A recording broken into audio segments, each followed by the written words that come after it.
Dear participants, is the mic on? Yes, wonderful. Dearest participants, 259 days of the war in Ukraine is taking a toll. I wonder if you hear anything. Do you? Wonderful. I don't really hear my own voice, but that's pretty good that you hear something. Indeed, the war is taking a toll. The unprovoked war is continuing, and unfortunately, there is a risk of escalation. Thousands of civilian casualties, millions being fleeing their homes, hundreds of billions of damage to critical infrastructure and to the environment. Indeed, the pressure is mounting on people, society, businesses, and the nature. Now, right at this Nordic pavilion and to our online speakers, we're turning the focus for a while on Ukraine, and specifically with our top line speakers and panelists, we'll consider issues that could the recovery assistance to Ukraine actually address the immediate needs and at the same time enable building back better and a more resilient Ukraine. Secondly, do we have an interest? Do we have the capacity? And do we have actually the means to build back better? And what is the role of IFIs? What is the role of civil societies? And what's the role of local governments? And finally, the issue of today's session is that is there anything we could do more in order to be sure that the war in Ukraine and its repercussions do not derail ourselves from climate action? Dear participants here at the Nordic Pavilion, my name is Pasi Rinne, and I'd like to welcome you on behalf of NEFCO, the Nordic Green Bank, to this afternoon session. Before we turn our attention to actually the first speaker, I'd like to remind you also that the event is streamed, and the event can be also and is being followed at norden.org. Now it's time for us to take the first presentation, and we'll hear an interview of the Ukrainian Vice Minister, Mr. Igor Korkhovyi from Kiev. Due to the security situation in Kiev, he could not join us on time online, and therefore the interview was pre-recorded. Ladies and gentlemen, Igor Korkhovyi.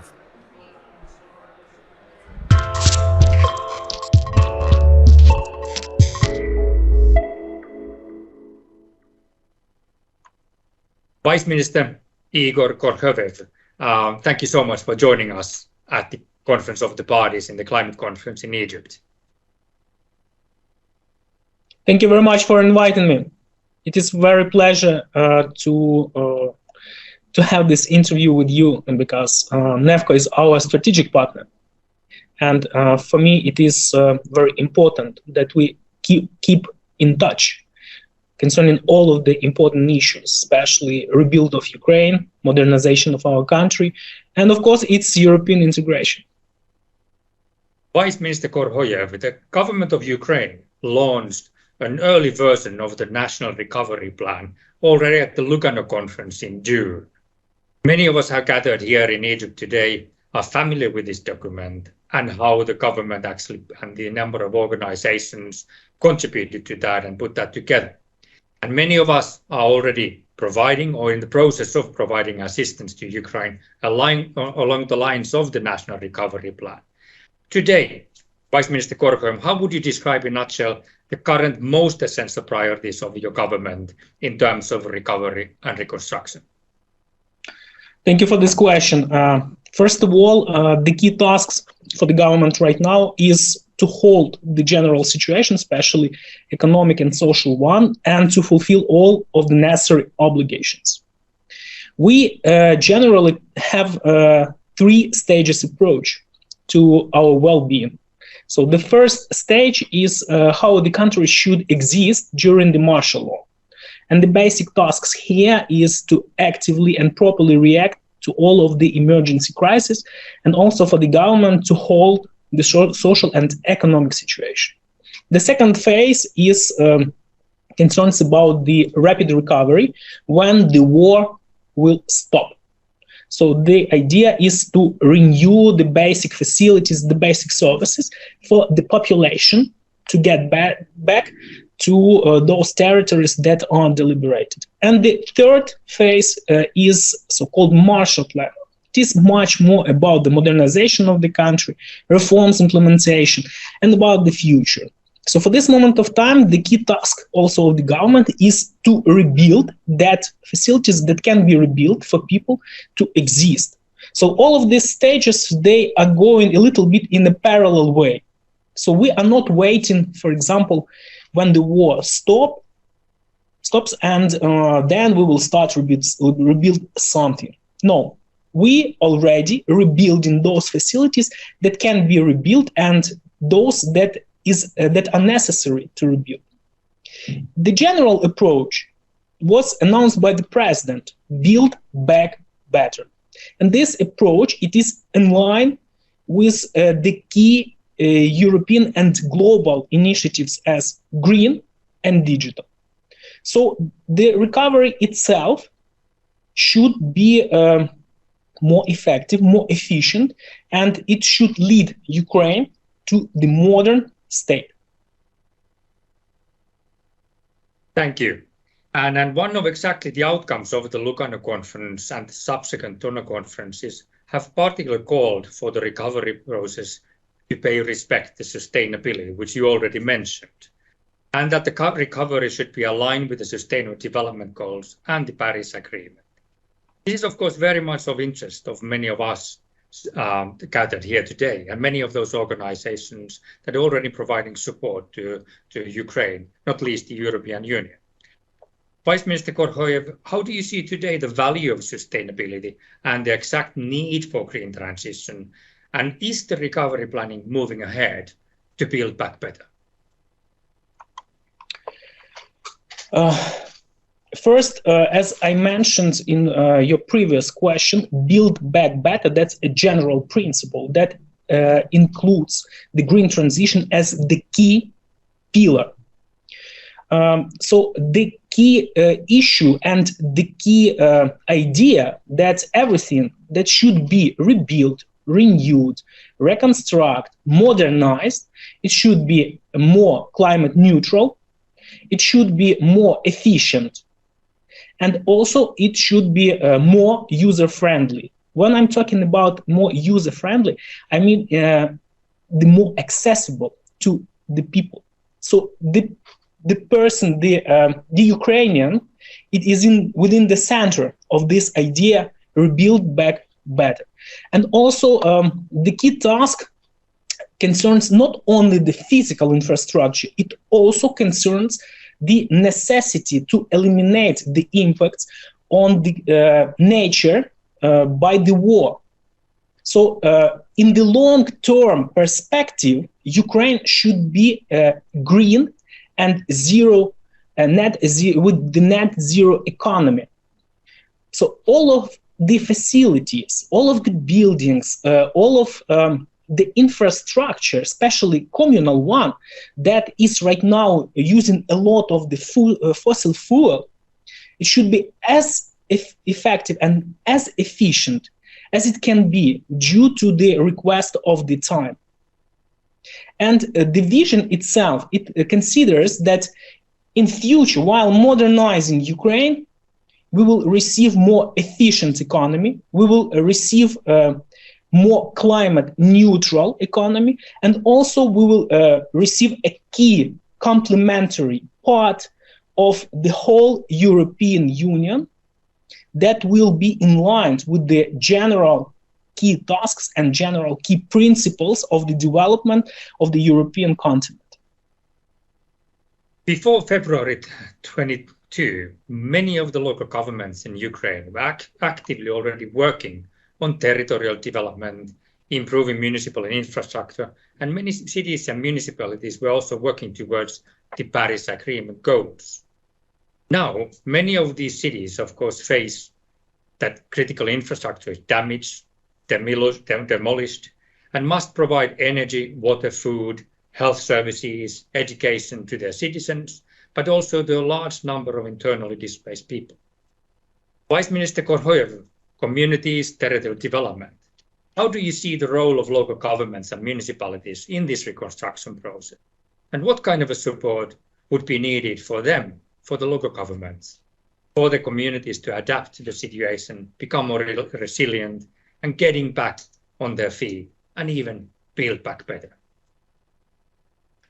We consider generally decentralization as the key reform and the most successful one that is confirmed by all of the reports made by the European Commission, European Parliament, Council of Europe, and the empowerment of the local communities shows its capability and its sustainability during the invasion, when all of the burdens was put on the shoulders of the local mayors and local communities, especially with the IDPs, especially with the providing of the services. So the key task to have local communities, to have local self-governance as the integral part of the reconstruction and modernization of the country.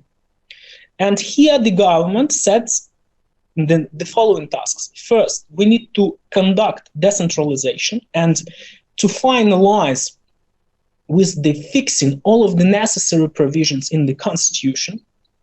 We also need to set the necessary guarantees for the local self-governance to be self-sufficient, especially within the budget and taxes.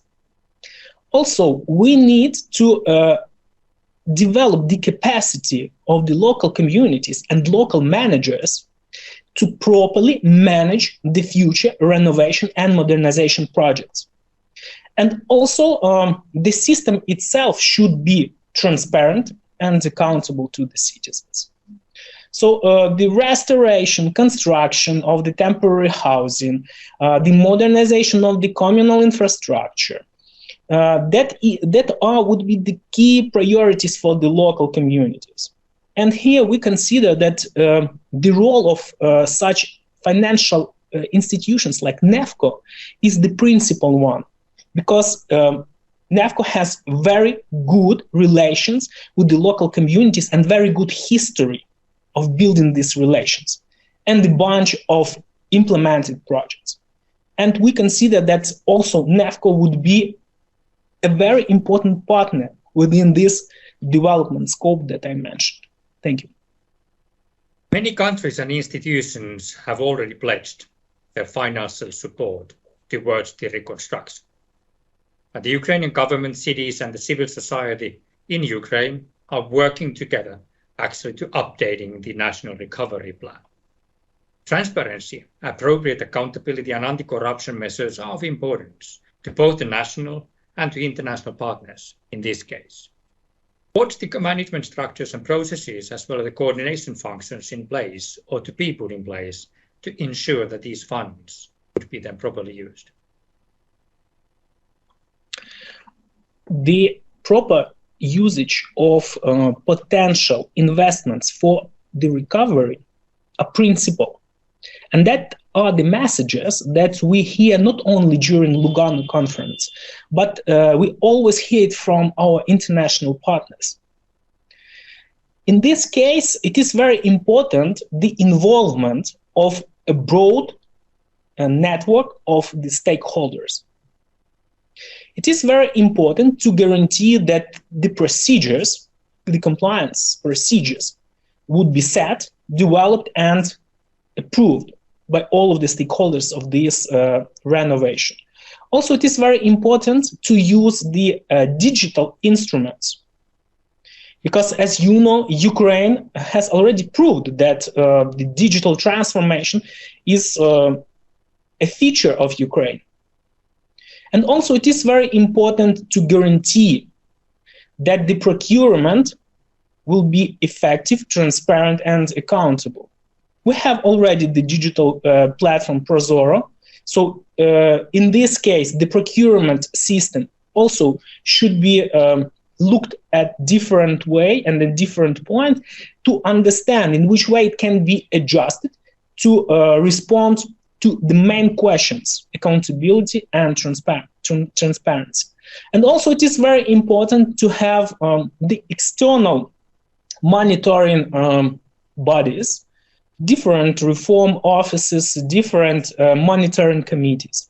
And all of these things that I mentioned, they should be bilaterally approved by Ukraine and the number of donor board or donors from another side. Digitalization indeed has been one of the kind of features of Ukraine. Ukraine also made a lot of progress in actually decarbonizing its economy between 1990 until 2020 and 22. Now, finally, Vice Minister Korkhovyi, the global leaders are gathered here in Egypt at this climate conference and dedicated to combat climate change and working to limit the global warming to 1.5 degrees. At the same time, there are growing concerns that the possible escalating war in Ukraine, energy crisis, inflation, and the unsustainable economic development that may derail us actually from climate action. Vice Minister Korkhovyi, what is actually your message to the global leaders here at the climate conference in Egypt in these terms? My first message will be, if we would not cut the global emissions within the next 7 or 10 years, at least to half, the effects from this will be only accelerated. And the world will become increasingly riskier and dangerous. So my next message will be about Ukraine. We were capable to cut the emissions from 1990 to 2019, more than 60%. And that issue will be continued. My third message will be next. The renovation and modernization, not only the Ukraine, but European economy, should be closely in line with the green agenda. There is no another way that all of the global stakeholders take this not only like the goal, but already as the way of behavior and a part of our future planning and our future development. And also the commitment that we take based on the Paris Agreement, based on the COP declarations, they should be fulfilled. They should be embedded into the strategies and planning documents, and also they should be financed. Thank you. Vice Minister Korkhovyi, thank you so much for being with us today. We look forward to stay in touch with you, collaborate with you, and finally stay in peace and safe. Thank you. Goodbye. Goodbye.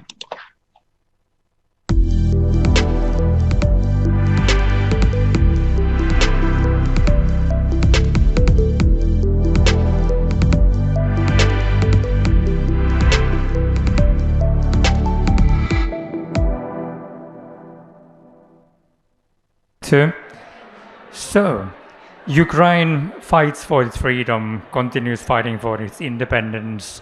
We all, of course, are hoping for lasting peace in Ukraine. And at the same time, it's really important to pay attention to the last message of the Ukrainian Vice Minister, as he actually reminded all of ourselves that unless we are capable of reducing the global emissions by half in 7 years, the world will be a riskier and even more dangerous place to live. I think that's a worthy message to take away from his presentation. WWF and the Boston Consulting Group gave recently a very comprehensive report on sustainable economic recovery for people and nature for Ukraine recently. This report has been well received, and it is a bunch of good findings on the essence of why sustainable recovery indeed is needed. But moreover, it's also clear recommendations how such sustainable recovery should then be implemented. Ladies and gentlemen, Bohdan Vykhor, the CEO of WWF of Ukraine, on the 24th of February 2022, he woke up to the sirens in Kiev. He spent the day and the following days, like many other people in Kiev, in the bomb shelter. And as he spent his days in the bomb shelter, also his meeting with the Minister of Agriculture was cancelled. And as the meeting with the Ministry of Agriculture was cancelled, so was also to cancel the agreement that Ukraine was going to sign on the climate adaptation program. The climate adaptation program of Ukraine is still waiting for better days to come. Now, let us turn to a presentation by Bohdan and his colleague Andreas Beckman from WWF. Thank you so much for joining us. Please, the floor online is yours.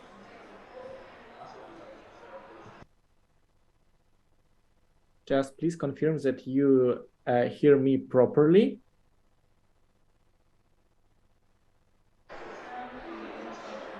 Hi, everybody. Just confirm that you hear me properly. Bohdan, we do hear you. Please speak up. COP in Egypt is a noisy place and you need to use your voice. Thank you. Thank you so much. I kindly ask you to share the presentation we jointly prepared to show the main highlight and information for you. So regarding what's happening in Ukraine, we really understand the current situation in Ukraine and those awful war. It's total disaster, not only for people, but also for the nature, which is like silent victim of this awful war, which is happening now in Ukraine over 9 months. And this situation in Ukraine, this war require immediate answers from both sides. First of all, we clearly understand that urgent humanitarian needs should be met as first priority, but we should do something with enabling condition, because environment we live in, the water we drink, air we breathe, should be good quality for our survival. And considering that the further strategy on recovery of the country, both humanitarian and environment, should be done, and it should be done in proper way, not reconstructing the past, rebuilding old energy inefficient Soviet Union system, but building back better, much more far advanced, digitally technologized future should be built here in Ukraine. That's why we created those reports with Boston Consulting Group to show to those decision makers, to show to the international financial institutions, to government, to society, that sustainable post-war recovery is possible. And the most important, it economically beneficial in long-term perspective. Next slide, please. And if we consider the report, previous slide, please. Yeah, thank you. And if we consider the report, there is plenty of recommendation on different sectors of Ukrainian economics, which has tremendous impact on the environment, on the climate, but also on our well-being, like agriculture, housing, energy sector, transport, and biodiversity. And we provided joint recommendation, a crucial one, how we could deal with those war consequences in the future. and what kind of solution we could provide to those decision makers. And basically those reports contain sets of recommendations for different key sectors of Ukrainian economy, which is contain over 80% of Ukrainian GDP and have direct impact on the environment, climate, and people well-being. And actually this report is a product of good collaboration and shows how we could invest in our future, investing in sustainable recovery of Ukraine, building much more energy efficient housing, for example, or much more wisely use water in Ukraine. Next slide, please. Of course, we consider that there are several approaches should be taken, and there are short-term management measures, but also long-term needs should be met during post-war recovery of Ukraine, as reconstruction could take a long period of time. We clearly understand the damage to the people is tremendously huge. Millions of Ukrainians moved from their homes or fled abroad. Damage to the civil infrastructure and also to the environment estimated of about billions of dollars. And its war is still continuing, the damage at the end will be much more higher. But we clearly understand one important thing. If there are any reconstruction needed on any management strategy needed on post-war recovery, any significant harm to environment should be taken, and it should be principles in each reconstruction processes in Ukraine. And we believe this is really important for our sustainable post-war recovery of a country and creating future-proof country at the end. Next slide, please. Of course, our recommendation related to the key sectors considering our environment and well-being.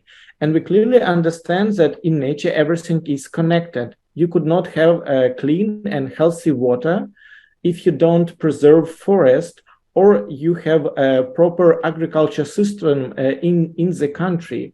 And it is also important to have a healthy ecosystem, which is only possible if there are biodiversity secured. For example, in our recommendation, we believe that at least 30% of Ukrainian land should be under proper management and protected. And it is reflected in the EU biodiversity strategy, for example, because nature is essential tool for our well-being. And it's provide plenty of ecosystem services we depend on, like food, clear water, and many others. Next slide, please. Of course, we clearly believe that implementing such approach on green recovery of Ukraine only possible under proper governments, which should be integrated in the process of EU integration, and Ukraine selected these pathways to be part of EU family, which is higher environmental standards than currently exist in Ukraine, and is quite vital pathway. And of course, we should invest in human capital to build those capacity which enable to implement all those sustainable projects and sustainable recovery plan here in Ukraine. And we believe, as Ursula von der Leyen, President of the EU Commission, mentioned at Lugano, Ukraine could lead in green sustainable post-war recovery and could be the case for not only for EU, but the whole world at the end. And we could follow our strategy and those inspiring vision. Next slide, please. Of course, we understand that there is clear economical issue, and in this report, we would like to highlight it that sustainable post-war recovery really matter, and those decisions considering environment at the first stage are definitely economically proven. For example, if we calculate ecosystem services provided by nature, it's like whole Ukrainian GDP. And we should really appreciate what we are receiving from nature. And now even in Ukraine, we are feeling how important clean water or its existence now for our surviving. And we should invest in those sustainable approach that will ensure having those ecosystem services provided in good manner and good quality. And if we consider, for example, housing sector, we clearly believe that in this case, rebuilding new houses from those destructed ones using recycled cement and building carbon neutral and energy efficient building quite beneficial. It costs like 20% more than average building, but in 10 years, you will have full revenue. And at the end, you have a building which consume at least 20-30% less energy sources compared to those was built for the Soviet Union time. And it's quite economical benefit for the whole country if we think in long-term perspective. And this approach also related to another sectors. Of course, a lot of work should be done, but it's clear and obvious that pathway on climate and nature positive future will be benefit not only for people, but also for economy. And there is plenty of solid arguments provided in our report, which confirms this theory related to each sectors like agriculture, food and agro, etc. Next slide, please. Yeah, and as I mentioned earlier, we have plenty of examples regarding those decisions which could be taken if we consider those sustainable possible recovery of Ukraine. And I would say the key message should be taken in general. We're investing in future of Ukraine, and just simply from economical perspective, investing in sustainability, in sustainable future simply means infinite gains for the country, which means country survival, which means country stability, which means that natural sources will be safeguarded, which means we have sustainable source of energy, not only for us, for housing, but we have sustainable resources for industry. We have energy enough to supply Ukrainian production, and we could have wealthy and healthy economy because we created enabling condition for everything. And the key in nature and key in sustainability, because we would like to play those infinite game and have strong and resilient country. Thank you so much for attention.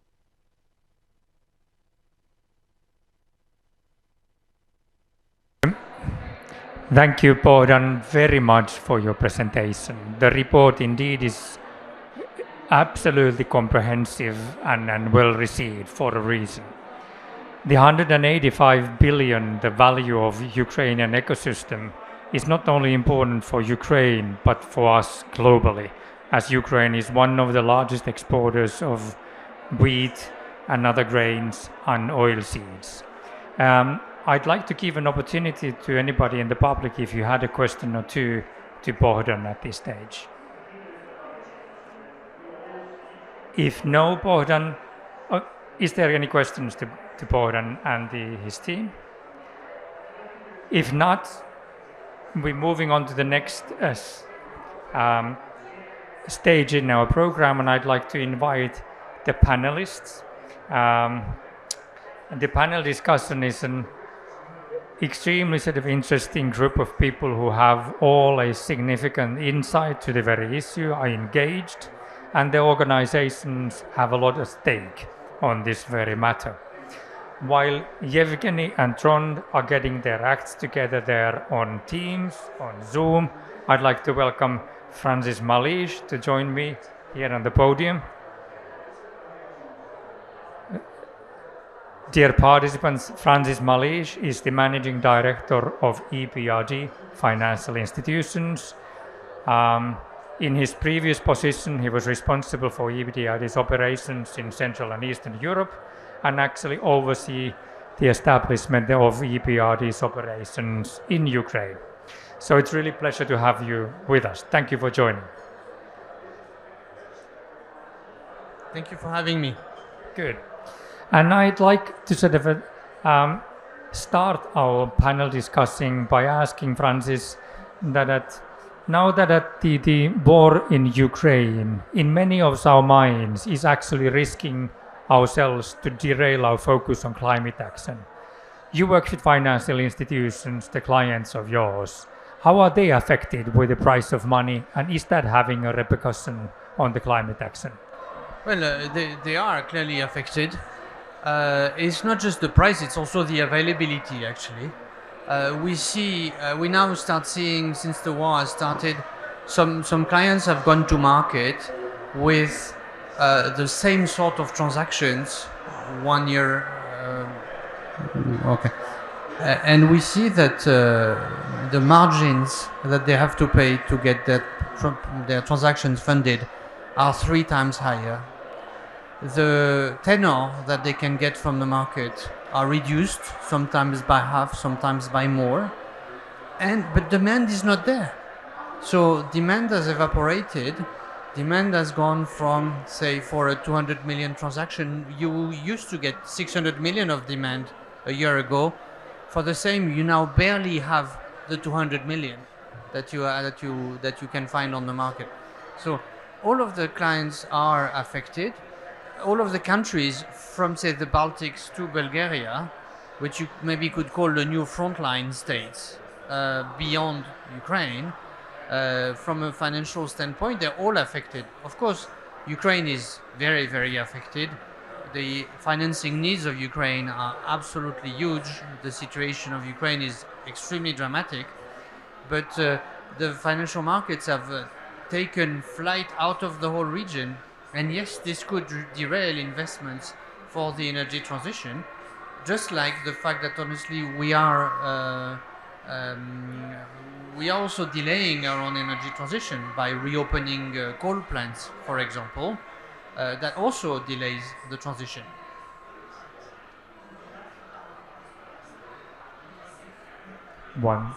Francis, EBRD is one of the largest, one of the most significant organizations actually active in Ukraine and providing assistance. How do you see the National Recovery Plan in general, and how do you see the role of EBRD, particularly now in its approach to Ukraine and the recovery? Well, I think the national recovery has to be really thought strategically and prioritized properly. And EBRD is a very large investor in Ukraine, but the work for the reconstruction will need to be joint work between IFIs with the private sector, as well as, of course, including EBRD. Our president was in Ukraine a couple of weeks ago. I think she went to Kiev. She's the first IFI president to be going to Ukraine since the large-scale war started in February.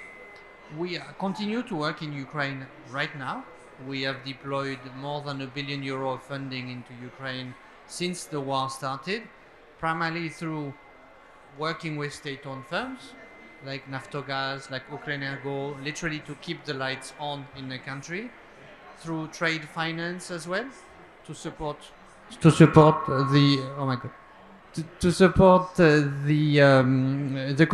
continuation of trade in the country. That calls very careful calibration of this microphone here.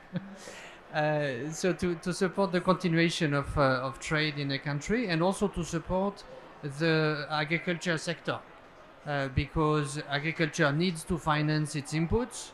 It's urgent. We work with local private banks to guarantee their new exposures to the agriculture sector so that farmers ultimately can continue working their fields in the country. Now, about reconstruction, I see it in a couple of phases. One is, let's not forget the current emergency. Okay, today it is crucial to keep the lights on in Ukraine. If we don't keep the lights on, people will die. Okay, because it's not just light, it's also heating. Okay, and there's a race between destruction and repair that is going on in Ukraine. at some point, this race will need to be financed by grants from the partners of Ukraine rather than by loans that IFIs can give to Ukrainian companies, because there's a limit to how much they can borrow. Okay, so that's the first stage. It is crucial. Then there's a second stage, is when we have a ceasefire. Then will be time to invest, and then we need to have proper priorities, as the minister said, and as Igor from the WWF said. It's really important to know where we're going to put that money, but it will also be important to draw in the private sector investment, because the amounts that the private sector has available for reconstruction are going to be much larger, if done right, than what the IFIs can do. However, let's not forget that there could be an extended period of time when the threat of war is still with us. Remember that peace was signed between Russia and Germany in 1990, 45 years after the end of the war. So if we have a protracted period where we don't have active war, but we don't have peace, we will need to find a solution to convince the private sector that it is safe to come to Ukraine. And that can only mean some sort of de-risking of private sector investments, specifically for the case when war resumes, for that eventuality. And then you have a third kind of longer term development stage, which is when you have a peace treaty, when you have a more solid, let's say, relationship between Ukraine and Russia, a respectful relationship between Ukraine and Russia, then you can get rid of all of these precautions, and you can attract investment in a very good way. And when you talk about building back better and greener, I'd like to say, as compared to when I was in Ukraine between 2014 and 2018, what we've added is back. Because what we were doing in those years is actually building better and greener already.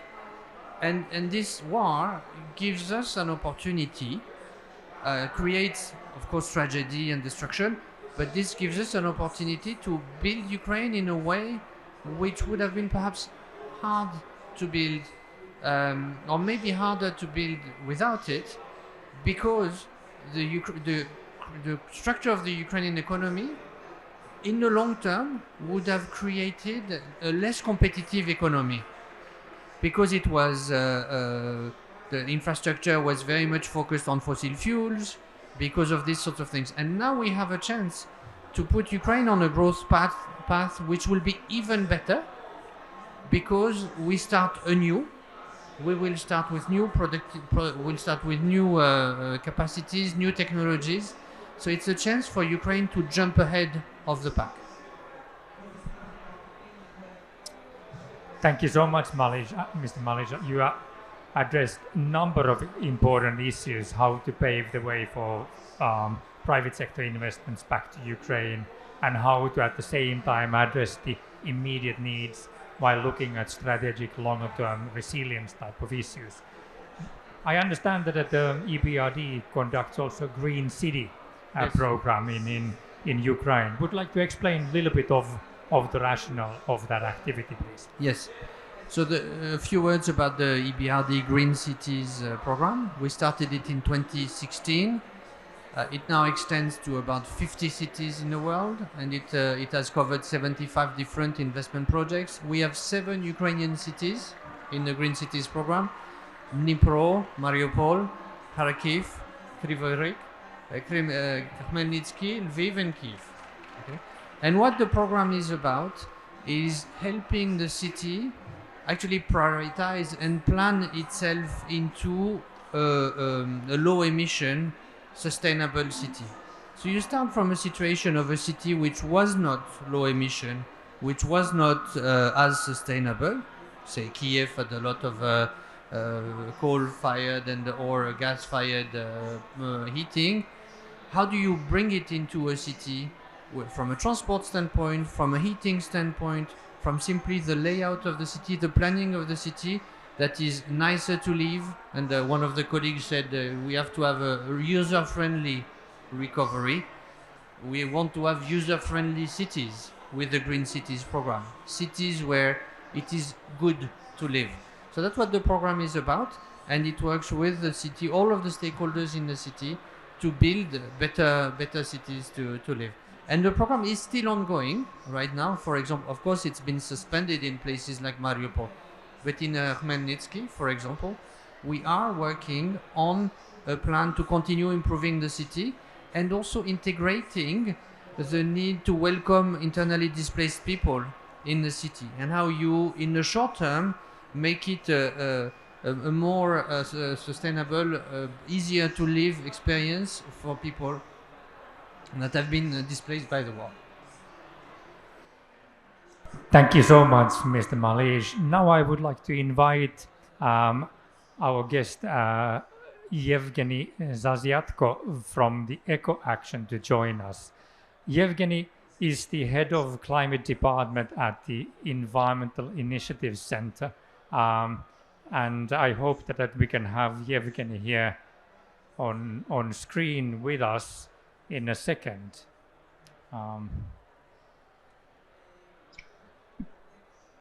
Now should I start to talk? Or? Good, Yevgeny, there you are. And we actually hear you loud and clear. Thank you so much for joining. I think it would be interesting to sort of hear from you, because you and tens, if not hundreds of your colleagues and your networks have actually continued to monitor the environmental impacts of the... You and your colleagues have made professional contributions to the National Recovery Plan in Ukraine. So, Yevgeny, thank you so much for joining us, and it would be good to hear of your reading of the situation and the need for environmentally sustainable recovery in Ukraine. Please. Yeah, thank you. It's a very important topic now in Ukraine, even though the war is still going. It's good to raise actually this topic now. Eco Action worked always, like from the beginning, from the time when we established, we worked to raise climate ambition in Ukraine. And actually during the last years, Ukraine improved a lot. We changed a lot of legislation. And for example, we set a goal for carbon neutrality in 2060. We update NDC for the real reduction, which was not the case before. And the civil society actually played also the role in that review and process. We adopted the strategy for the adaptation to climate change and many other things, plus renewables. The numbers of renewable energy grow in Ukraine during the last 5 years. I would say it was rapidly. So there was a lot of improvement, but of course in February a lot of change. But even though Eco Action didn't change our long-term vision that Ukraine actually should reach the goal of climate neutrality in 2050, so that's why we are still advocating for this goal during the reconstruction period too, and trying to improve and raise the ambition of Ukraine, because we see that it's possible. Of course, it's when the war started, it changed a lot, that we are mostly focusing on surviving, and sometimes it's even hard to back and talk about reconstruction when the bombing is flying over houses. We have blackouts, the territory is mined, and we have all over the news that people or blow up on some mines or died in some houses. But this is the time when we should talk about the reconstruction, because when the war is stopped, it's the time when we should implement actually this reconstruction plans, and we can't lose this time now. So we need to prepare and start to work, plan this reconstruction period now and adopt it as soon as possible.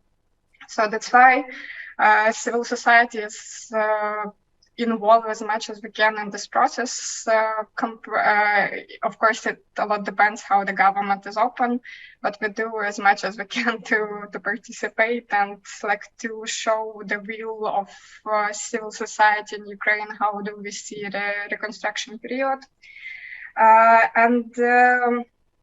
Yeah, what's important, and that you also mentioned, that correctionists keep monitoring the cases of potential negative impact to the environment. And so far now, from the open sources, we collect more than 700 cases. You can find the map of these cases on our website, and all of them would be like negatively affected the soil pollution, groundwater, and like the whole water resources pollution, air pollution. And even though if the war would stop now, it doesn't mean that this effect would like just go on for nothing, and it would be still there, unfortunately, and we can't stop. I see my presentation, you can click to another slides.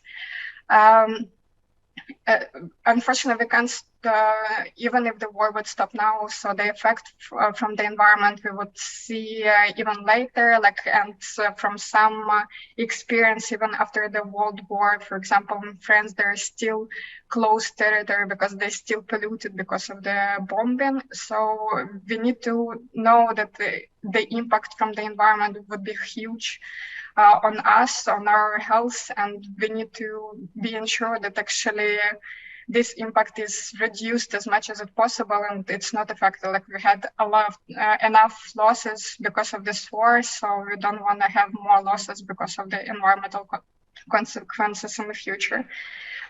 So that's why EcoAction, as more than 50 civil society organizations in Ukraine, developed green principles. So it's 7 main principles how we see that actually would be possible to adopt transparent and sustainable reconstruction period in Ukraine. And of course, we see that it should be only the green, because with all that effect to the environment, we don't have any other solutions as how to like develop and reconstruct in a green way. So the 7 principles that we developed, it's integration of environmental and climate policy into all sectors. Reconstruction should be serve the need of Ukrainians and promote the sustainable development of Ukraine. Develop of the green economy, environmental standards at all levels, adheres to the European environmental planning tools for Ukrainians' restoration, the role of local self-government, transparency, and involvement of public and communities in decision-making. It's what was said by first speaker, the deputy minister. And the 7 is effective and functioning and use target donor fund for the post-war recovery and green economic development, just of course related to NEFCO and EBRD. So we try to cover like the whole possible process, and we want to be ensured that it's of course sustainable, it's transparent, civil society is engaged in this process, because more than 6 million people left like now live abroad because of the safety reason. But to ensure that all these people is coming back, it's important now to include them in the process of reconstruction, so they see that there is a future in this country and they have a place where to come back, and they have a role in this place. So to have this transparent process would be also keep positive positive play in all this period for us, like for Ukraine. Thank you. Thank you so much, Yevgeny. It's really good to see the 7 principles that you have laid out, and which represent the position of the 50 NGOs. And I understand that you have been engaged with the National Recovery Plan, and that you have actually been providing support to some of the local governments in Ukraine currently. Would you nevertheless would like to a little bit expand and that how the civil society can be engaged and have an effect on how the recovery is planned and how it's implemented? Is the civil society having the role it wants to have? Currently, the process is, I would say, closed. For example, Ukraine is developing a reconstruction fund. How the government in Ukraine see to receive a finance for the reconstruction period. So nobody see actually the draft of this plan. We was not able to comment or to be engaged in this development process. Hopefully and luckily, it would be published soon, so we would have a chance to actually comment and propose some suggestions, and it would be accepted. Now, action, because of the lack of instruments to be engaged, we also gave a few small grants. It's four grants to local NGO all around Ukraine. It's mostly in affected zone. It's Zaporizhia, Kharkiv region, Sumy, and a few small cities. We're still deciding which one because the project is only starting. So we are going to work on green reconstruction because at the municipal level, all cities should develop plans now how they're going to reconstruct. And it's important that actually municipal level, like the cities, is going to implement the whole national plans, which are going to be adopted at the cabinet of the ministry level. So that's why it's important that the municipal level is now also engaged in development process and after in implementing it. So that's why we also see a role now of local civil society organization in the process of developing these plans to play a role actually to raise ambition. And hopefully soon the process would be more open. And for example, you also mentioned that Action also comment on the draft recovery plan for Ukraine that was published in Lugano. For now, we didn't see the final version. We only saw the last one that was in July. We gave comments, and after the process is a bit stopped. So we are looking forward to actually see what suggestions was accepted from the ministries, from the cabinet of the ministry, was be heard, and hopefully the process was more improved and started to be more sustainable as we expected before. Thank you again, Yevgeny, for your absolutely valuable insight here. And I think it's really important here to take away the crucial role that the municipalities and cities play in Ukraine at the moment. As we have heard that the government of Ukraine actually now turned to the municipalities and requested the local governments to come up with local recovery strategies. At the same time, lots of international organizations are also turning to local governments and requesting them to actually propose financeable, bankable projects. And at the same time, it is the municipalities in Ukraine that are housing, accommodating the millions of IDPs, are trying to repair the energy installations, provide the health and schooling services they ought to give not only to their citizens, but also those temporarily housed within their municipalities. And I think that note probably brings us to the next panelist, and I'd like to introduce Trond Moe, the Managing Director of NEFCO.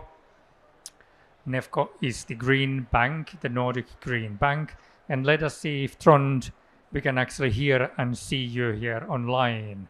Trond, can you hear me? Yes, I can hear you very well, Fazil. Nice to see you there in Sharm el-Sheikh. Thank you so much for joining, Trond. And same to you as to other speakers, so please speak up. COP is a noisy environment, and we are really fighting for our existence here in terms of different voices and activities here around us. But thank you so much for joining. NEFCO has recently actually launched a green recovery program for Ukraine and has had a long-term presence in Ukraine working with municipalities. Trond, would you like to shortly explain the view and the approach NEFCO is taking on Ukraine? I would be happy to do so. If you can use a couple of slides, and then I'll give our perspectives on our program for Ukraine and a little bit of background from what we have been doing in Ukraine. We have been there alongside with EBRD and others for many, many years. So if you can move to the NEFCO presentation.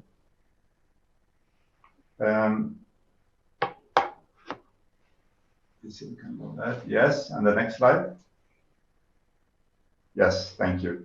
So in NEFCO, our only task is actually to finance green transition projects. And we do it from a bottom-up approach to accelerate projects faster than they would otherwise develop. In NEFCO, we finance small and medium-sized projects, but we do many, and we try to deliver fast. In total, we have, over the years, financed over 1,500 projects in areas such as energy efficiency, renewable energy, clean water and sanitation, waste management, cleaner industrial processes, and others. If you go to the next slide, I'll give a little background what we have done in Ukraine and what we are doing currently in Ukraine. We have worked for many years in Ukraine and done lots of projects, and we have, in fact, a quite large outstanding portfolio even right now. We focus also here on small and medium-sized projects that can give fast, tangible results. We have very broad experience in how to implement energy-saving and environmentally friendly projects in a sustainable and cost-efficient way. We do have a large network in Ukraine, as was mentioned initially by the minister as well, and we have staff both inside and outside Ukraine that knows the country extremely well. Go to the next slide. And now to our program that we have just launched now. Francis mentioned that IFIs need now to continue their portfolios, but switch from lending to grants, and that is exactly what we are doing. We have, in fact, many years of experience of managing grant-based trust funds and concessional loan facilities in Ukraine, along with our own commercial lending, of course. We have engaged more than 100 municipalities with green infrastructure projects in energy efficiency and public buildings, street lighting, district heating, water and wastewater projects. And these are all basic infrastructure needs that is now needed more than ever in Ukraine, and it is needed fast. In fact, everything that has been destroyed must be rebuilt. And our response to destruction shall be to rebuild even better, even greener, and fast. Next slide, please. So just to conclude these few slides, then the objective of the program is to partner with Ukrainian municipalities all over the country to address both direct and indirect consequences of the war. So that includes short-term repair and restore needs, rebuilding of utilities and facilities serving internally displaced people, and repair and upgrade of critical public service buildings. And we need to do this in a way that integrates environmental considerations into all recovery action. We launched this program in June. The initial funding has already come in place very fast indeed, but we can, of course, and shall do even more and better green projects in Ukraine. Thank you. Thank you, Trond. Thank you so much. I'd like to ask you, Trond, a question related to the very sort of a role of NEFCO and also the EBRD. And we have previously here heard how the local governments in Ukraine have a very pivotal role at the moment. Trond, how do you see that NEFCO, maybe together with the EBRD and others, could actually provide even more technical assistance or capacity building to the municipalities so that they could overcome this immediate need that they have, that they need to have pair of hands, they need to be capable of planning and strategizing the local development, indeed so that it takes into account the do no harm and the environmental needs of the future. Is there something that we could do more, Trond, on that one? Yes, luckily IFIs have always had sort of a dual role. We provide financing, especially when others do not, and we come in early. But we also always have had a capacity building purpose. And we have built directly with municipalities, building capacity for a long time.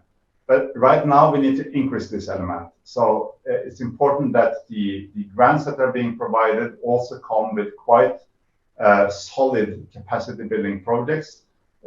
We need capacities not only to handle the financing and build the projects and engineers, but as we heard today from WWF and EcoAction, we definitely also need to build capacity to do this better part, to do the green part. And we are ready to do our role or play our role in that area. Thank you, Trond. And I'd like to continue on the very same note with Francis and EBRD. And do you see, Francis, that the IFIs could do more in extending an arm to municipalities as they are currently a bit kind of pushed between the different interests? And is there more that EBRD and IFIs should do in terms of providing assistance to Ukrainian municipalities?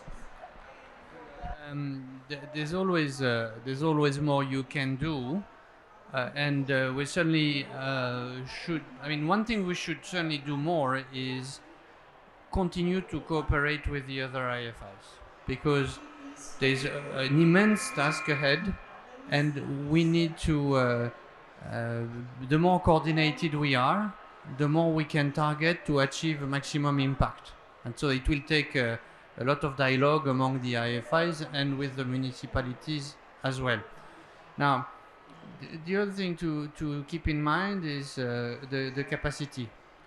The resilience of the Ukrainian people is absolutely outstanding and admirable, but the capacity to manage the current time emergencies, the reconstruction, the strategizing, all at the same time, is not infinite. So we should work more with municipalities. We should also take care to not overwhelm them. Because remember, working with IFIs is complicated. Okay? I remember a client in Ukraine telling me it's painful to work with EBRD. It's painful, but there's a difference, which is 3 years after construction, the road is still there, because the money that was supposed to go into the road has actually gone into the road and not into the pockets of people buying the road. So the road that has been done is solid, okay? But it comes at a cost in terms of cooperation, in terms of capacity and so on. The other thing to keep also in mind is that this war for now is touching municipalities' ability to finance. Some cities can finance themselves in Ukraine, some others cannot, and some can, but depending on the size of the project. Say, when we were working in Kharkiv before the war, the metro in Kharkiv was of such a large scale that they didn't have the capacity to finance it as the municipality alone, so we had to take a government guarantee for it. So all of this creates an extraordinarily complex mix of shifting reality, of financing capacity, of needs as well, and a different mix as well of ability of IFIs to support, different mix of grants versus financing. And to make this work best, I think we will need, even more than before, to keep tightly coordinated, occasionally disagree with one another, but always speak to each other very, very frequently to achieve maximum impact in the country. And Yevgeny, do you still hear me? And if you do, I'd like to ask whether you could kindly comment this very last question and the role of municipalities and what IFIs could do more in terms of that. And Yevgeny, if you're still with us. Yes, of course. Thank you. So if you could kindly comment on the potential sort of role of the IFIs and how could they even more work along with the municipalities in Ukraine and provide also the capacity that the municipalities need. Is there anything that you would like to comment on that? Over to you. Thank you.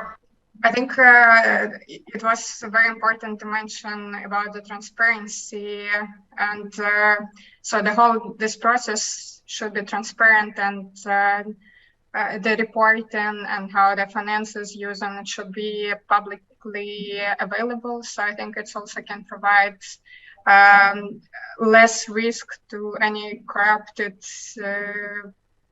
possibilities in some projects. And of course, the role of communities is a key in all this reconstruction period in Ukraine. So even though it's of course important, and maybe actually the FAS can actually play a role as a facilitator between national and local level. It's what actually civil society is trying to do, because during the NDC reviewing process, updating process, we try to connect local and national level, because at the national level they adopt, they develop, they planning, but at the local level, nobody actually know what is NDC and how it's applicable for them. And for example, at the national level, they even didn't include that local plans that already was existed.